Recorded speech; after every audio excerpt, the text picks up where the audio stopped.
All right. I'm going to share my screen.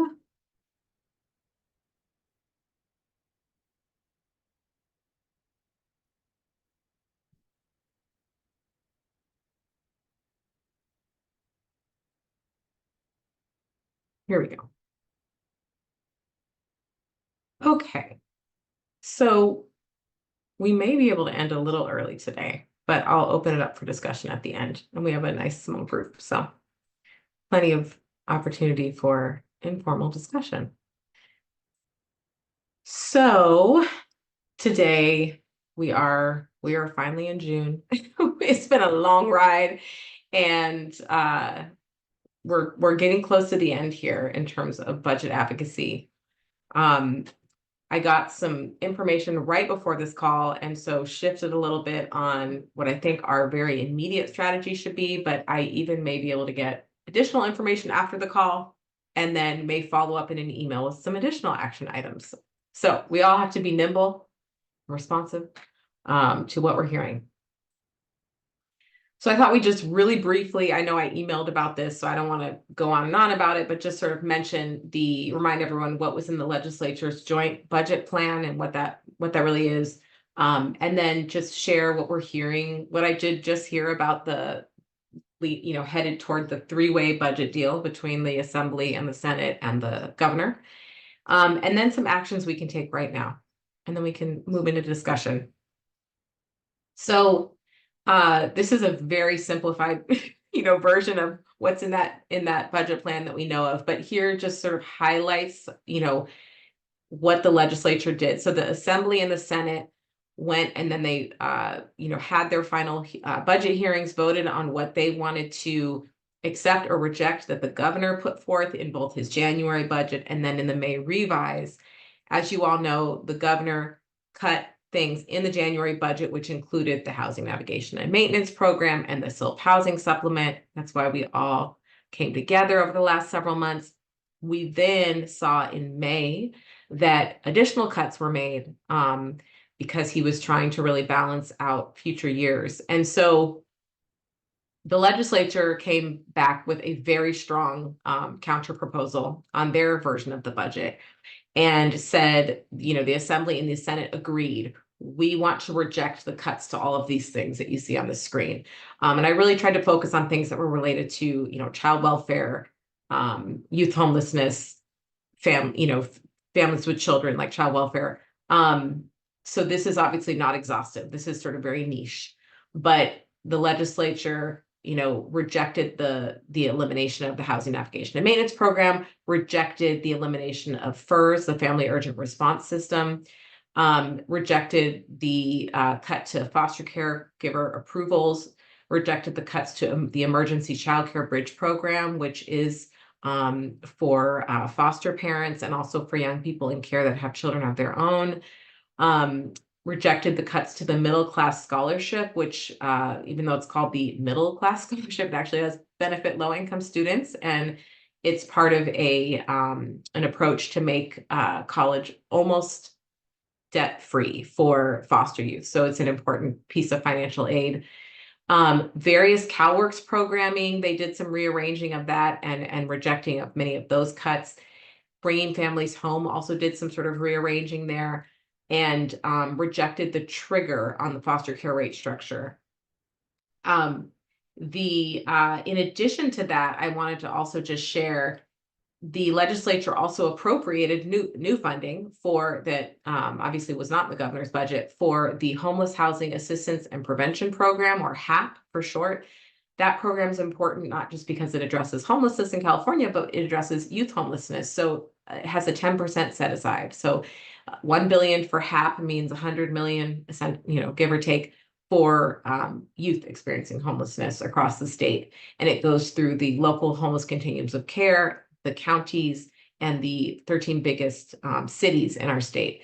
So it's a significant investment, and it sort of creates a safety net for young people that maybe were never in care, or maybe they were in care, but they didn't exit at the right time to be eligible for, certain transitional housing programs, or, other other things that former foster youth can have access to. So it's an important investment in terms of addressing youth homelessness, and it's really helped our state reduce youth homelessness in the last few years.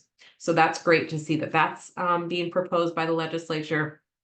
And then lastly, there's Cal Grant was being reformed, and whenever there's a reform effort happening in the face of budget cuts, it can get a little sticky. So what the legislature did was really advanced a phased-in approach to reforming the Cal Grant program, which will again touch foster youth because of the who that financial aid reaches.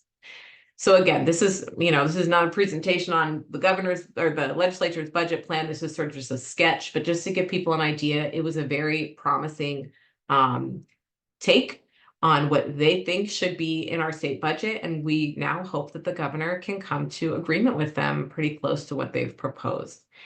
So what we're hearing, and I didn't put a slide on this, but what we're hearing, what I just heard, so normally, the legislature would take what they've put in their joint budget plan, which is sort of a sketch of what they hope to include in the budget bill, and then post a budget bill that includes all the technical information and details about where the money is going to go, down to the details.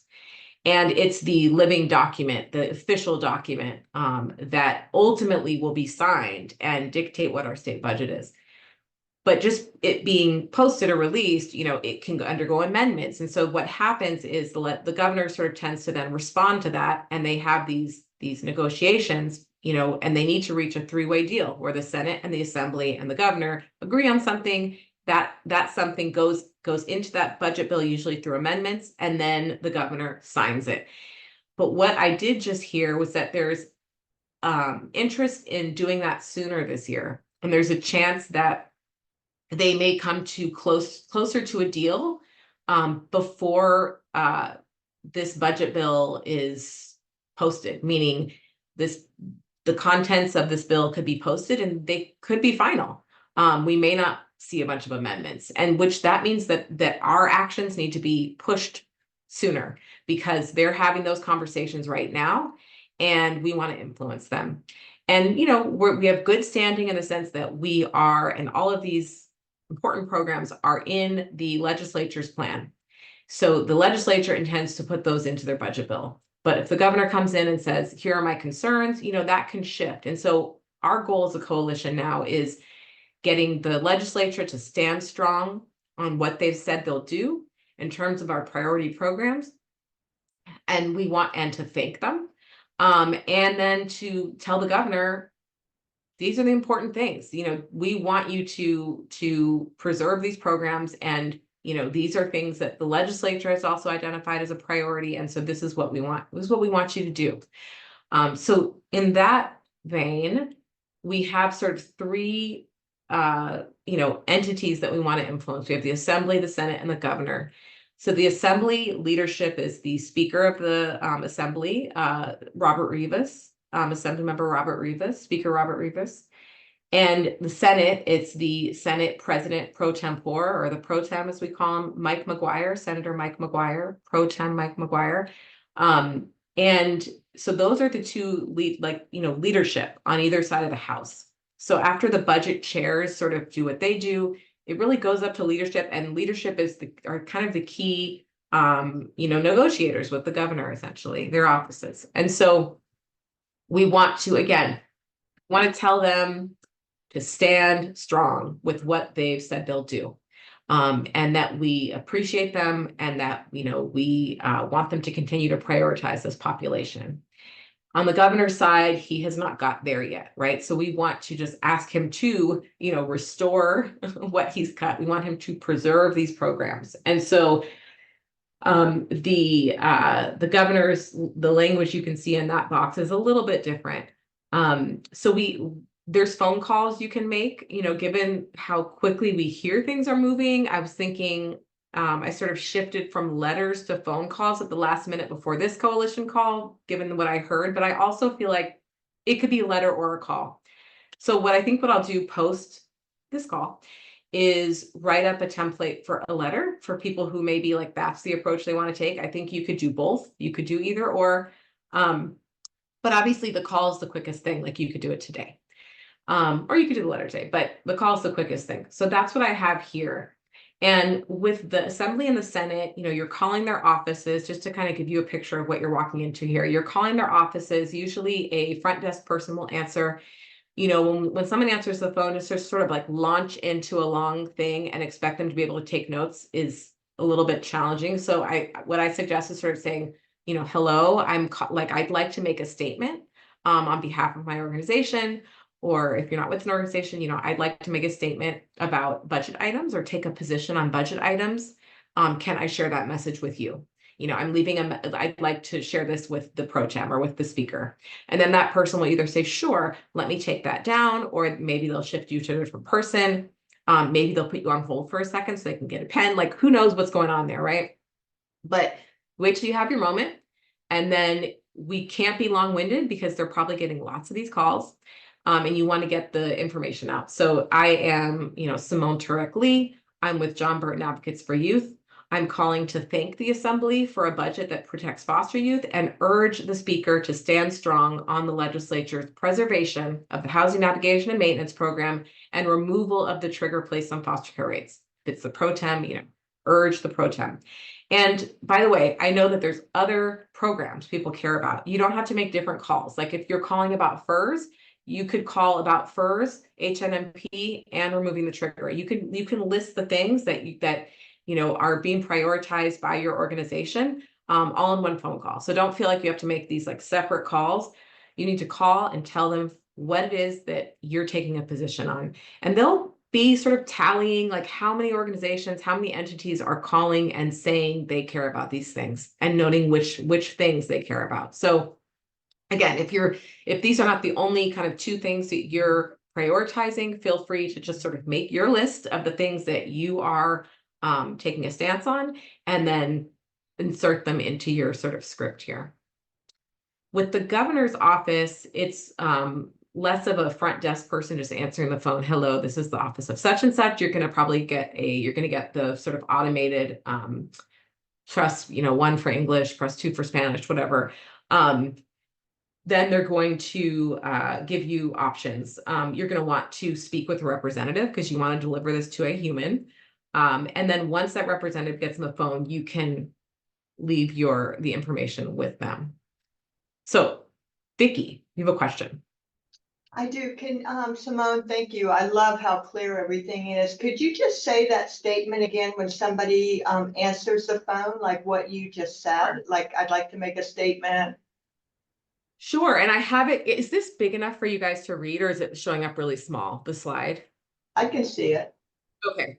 Yeah, so you could say, hello, I'm calling to provide a position on budget items, or I would like to share my organization's position on budget items, something like that. And they'll sort of know why you're calling then. Okay, that's helpful. Thank you. Mm-hmm. Any other, not just thoughts, but or not just questions, but if people are hearing anything different than what I'm sharing, like this information is swirling, it's moving very quickly. So if anybody else has intel they want to share, please do, share it. Well, I will say just one more thing, Simone, and the reason that I was most interested in hearing you say that, because I did call last week Senator Stephen Padilla, and I just launched in, and it felt really awkward. Like I was like, so anyway, that's why I'm appreciating, that leading statement, which makes it, warm. It's kind of like the warm up.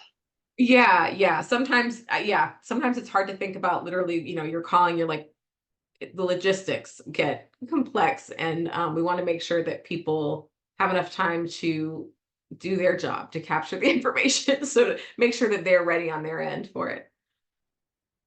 Any other thoughts or questions about sort of this action, or kind of broader like process, what's going on right now? Questions or thoughts? I have a question, Simone, actually two. So originally they had gone up to like 70 something billion. Now they're saying 27 billion. Is that because they divided it in terms of the deficit? Is that because they divided it into 2 years or what's What's going? changed? Well, one thing that happened earlier on is they struck an early budget deal where they took care of a bunch of sort of, you could say, sort of non-controversial actions to close some of that gap. Using So reserves?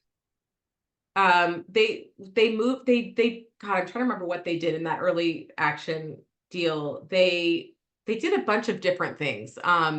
Some were, I think, delays. I honestly cannot even remember what was in that early action deal, but it wasn't like the cuts that everybody has a lot of feelings about. So they did close some of it there. And then, you know, the legislature has really taken a different approach than the governor in their addressing the budget. So I think what's going to happen is there's probably going to be disagreement where the governor can say, well, I don't really necessarily agree with that approach will reach those numbers. Like, they've got to balance the budget and they've got to agree on how it's balanced. And so it's, I think we're going to hear different numbers based on the different approaches that are being taken. I Thank don't you. know if And anyone then else has a more scientific answer to that. And the second question is, this was exciting, $100 million for youth experiencing homelessness. Are there any provisions? I mean, is that going to go evenly across the counties? Like, what's that going to look like on the ground? Yeah, that's a great question. So HAP has been in place since 2019. It followed that first 2018 appropriation of funding through HEAP, the Homeless Emergency Aid Program. So the Newsom administration, one thing they've done that's been different than previous administrations is they've started putting state investment into homelessness on a much grander level than we've ever seen. And so, you know, that funding, it started as HEAP, turned into HAP in 2019. We've seen each year an appropriation in HAP of varying sizes. It's not annual funding, it's one-time funding, but the governor has agreed to it each year since 2019. And so this is not a new program. It's something that continuums of care and counties and cities have been getting for a while. The first year with HEAP, it was just continuums of care and cities, the 11 largest cities. And then with HAP, they started including the counties. So it goes to 3 local entities. So Mara, like in LA, it goes to LAHSA, it goes to the county sort of, executive office, like Homeless Initiative, and then it goes to the city of LA. So there are 3 different sizable pots of money that LA has to draw on for homelessness. And each of those pots of money 10% must be used for youth. So there are stakeholder feedback sessions that each community is required to hold to say, how should we use this funding? What are our local priorities? Do we have enough shelter? Do we have enough permanent housing? Do we have enough transitional or rapid rehousing? Do we need more prevention services? Is this population under resourced? So they're looking at all these different things and then making a plan, telling the state how they're going to use that funding. And then they're sort of accountable for doing that over the course of several years. So this funding spans across, a number, like 5 years they'll take to probably use the funding. And it overlaps a little bit with the previous year allocation. So the last couple of years, it's been at 1 billion, the tune of 1 billion. Or the last 2 years. It's been smaller before that. But it's the big change this year is that it was being administered by the California Interagency Council on Homelessness, and it's now moving to the California Department of Housing and Community Development, which is the department that administers the Housing Navigation and Maintenance Program. So that is a big change. And there's also a bunch of other sort of shifts in the trying to build more accountability for progress at a local level. There's a lot of little things, and I can send you, Mara, if anyone's interested in a fact sheet that sort of summarizes the changes from previous years in HAP that went into play sort of in the current budget year that will continue if this moves forward. Of course, the governor could say, nope, we're not doing HAP this year, and maybe the legislature could lose that battle. But given that the governor has stood strong saying homelessness is a priority for my administration, the hope is that he will approve this despite our deficit and figure out a way to make that happen. Thank you. And I should say the way that the money is determined for HAP, Mara, is based on the point in time count. So LA obviously, you know, like everyone has money that's supposed to be proportionate to their point in time count. So that's how the dollar amount is determined. Other thoughts, questions? Amanda, you are on, and I always put you on the spot, but anything that you all are hearing, like in your FERS advocacy, or any other tips that you want to share, based on what you all are working on? Sure, I can jump in. I'll say I think we're taking a very similar approach with FERS. I know we've heard a wide range of speculation on when we might see a three-way budget deal between the Assembly, Senate, and Governor.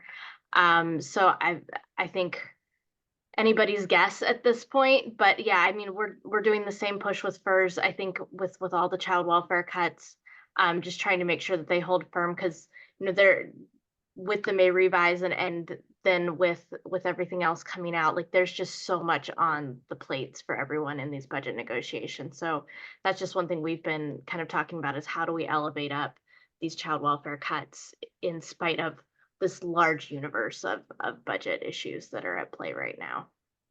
Yeah. Anything else that anybody wants to share? I have one more slide on social media, but just wanted to kind of make sure we don't move on if anyone has other points they want to raise.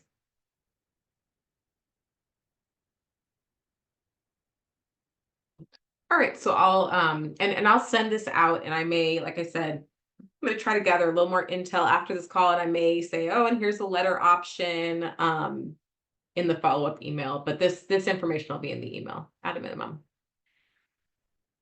So last thing is just some social media for this week. And this is, I actually meant to email about this earlier this week, and I put it out there, but then didn't actually, it was on our toolkit, but I forgot to actually email about it. So this is, you know, thanking the legislature for including the Housing Navigation and Maintenance Program in their joint budget plan, and asking them to, you know, stand strong in their negotiations with the governor. So sort of same message that we just talked about. We called out sort of in the tags, leadership, budget chairs, budget subcommittee chairs, some members of the committees that have been particularly vocal, of course, our champions in both houses. And I provided a version for Instagram and Facebook because the tags are a little different. But so that's in the social media toolkit. If you get a chance to post that today or tomorrow, that'd be great. And we'll probably come up with some posts for next week that are directed toward the governor and tagging his office, that are urging him to, you know, preserve or to, you know, really restore the cuts that he's proposed.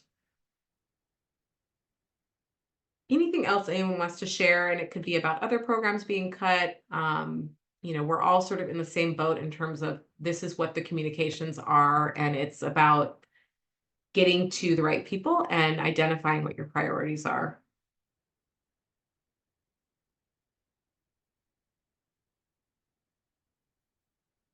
One more thing I just thought of, if you are in the district of, you know, the speaker or the pro tem, that can be a particularly, you know, compelling angle. They care about the whole state, but they have to really, really care about people in their district, their constituents. And so, you know, the pro tem is like Sonoma, Marin, like kind of up there. And the speaker is LA. Oh my God, am I blinking? Is that right? Yeah. So I can send out more specifics about the district sort of bounds, if that's helpful, if people would be willing to do any sort of kind of more personalized outreach, like I'm a constituent, this is important in our community, because that could be another angle to take right now. But I think that's all I have. So I'll, again, if anyone has anything they want to say or questions they want to ask, I'll open it up one last time. And then if not, we can and or call, and then I'll follow up via email with this information. Oh, thank you, Amanda. Rivas is Salinas Valley. I'm sorry, I'm so jumbled in my districts right now of spreadsheets. Thank you. Sorry, the speaker is Salinas Valley. And the Yeah, no worries. protest- I would just looked it up myself, so that's why it was top of mind. There's so many LA legislators. Too bad that I lumped him into LA when he's not LA. Okay, well, I will follow up with more information about their district bounds and boundaries, and then with these slides as well. All right. Thanks everyone. And we're in our final stretch. We're almost there, and hopefully we'll be celebrating real soon. So great to see everyone. Thank you.